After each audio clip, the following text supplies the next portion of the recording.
More than 150 experts attended a meeting hosted by the World Health Organization in Geneva to update its guidance to countries on how to survive and defeat this deadly global epidemic. The H5N1 avian flu virus has infected flocks in much of Asia, Africa, and parts of Europe. American scientists fear it could mutate into a form that passes easily from person to person, sparking an influenza pandemic that could kill millions. According to many scientists, the risk of a pandemic remains and is probably expanding. They emphasize that the highly pathogenic H5N1 virus has persisted on 3 continents and has caused human cases in Indonesia, Egypt, and China. Scientists have realized that the spread through migratory birds hasn't stopped. They say once the virus is established in birds, it's difficult to get rid of the virus and the risk to contaminated human beings. The avian flu virus rarely infects people, but there have been 387 human cases worldwide since 2003, 245 of them fatal. Infected people can shed the virus before symptoms appear, and this increases the risk of international spread through asymptomatic air travelers. Most countries have drawn up pandemic plans, but the level of preparedness varies. 16 companies are working on vaccines to prevent bird flu infection in people. Most British scientists accuse the British government of being very relaxed. They're also critical of the government's optimistic attitude to a potentially devastating pandemic, comparing it to the complacency over bovine spongiform encephalopathy, or BSE, commonly known as mad cow disease, MCD, a decade ago. British scientists say the number of deaths has been greatly underestimated. They expect the flu, like the 1918 pandemic that killed more people than the First World War, to cause the deaths of many people from pneumonia. Experts warn that illness in health workers could be the first sign the disease has begun to be infectious in humans, bringing a pandemic much closer. Pandemics occur when a new virus spreads rapidly among people with little or no immunity.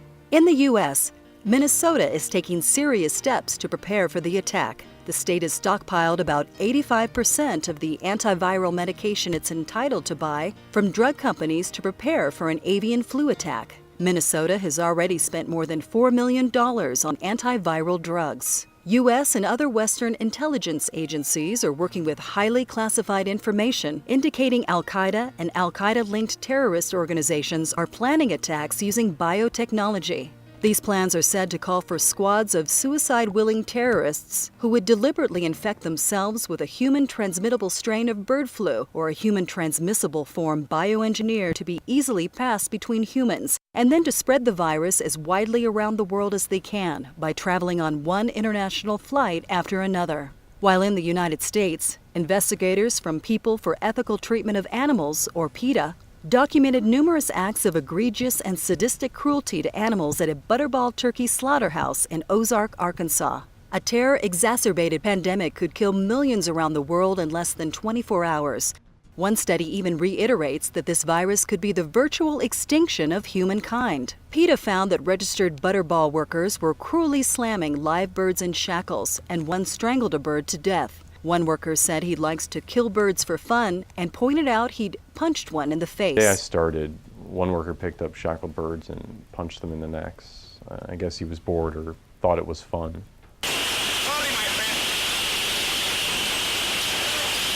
The same day, another guy told me how he broke a bird's back with his knee, and then he broke her legs after shackling her. I could tell this is going to be a horrific investigation. At this plant, about 50,000 birds were shackled and slaughtered every day. Day after day, workers would carelessly grab birds from coops and slam their weak legs into shackles. It's a violent process. The birds are scared and flapping their legs often break. Live birds often get caught in their coops.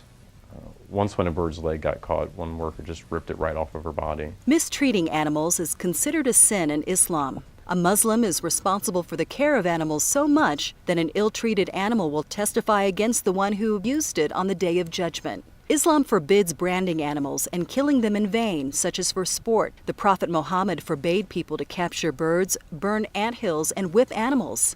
Even in slaughtering animals for food, Islam requires that the slaughtering be done according to Islamic procedure, which is humane and aims to cause the animals as little suffering as possible. Against the metal bars of the transport trucks and the coops, and even into the concrete walls. One day, one of the workers swung a bird like a baseball bat into the handrail of a staircase. The bird's spine was exposed and there was blood everywhere. This guy just laughed about it. When they start doing that, you can't control them. Bad smoke gets in fucking shackles or hit them up against the fucking tree. Keep it right in the head. That's football. Scientists say the terrorist component of a pandemic could be devastating to the planet and must be considered in any response planning because it changes the dynamic of a natural pandemic and requires considerably different planning and far more resources to deal with it. Workers like to play this sick game where they throw carcasses of dead birds at those still alive. These birds were terrified and confused.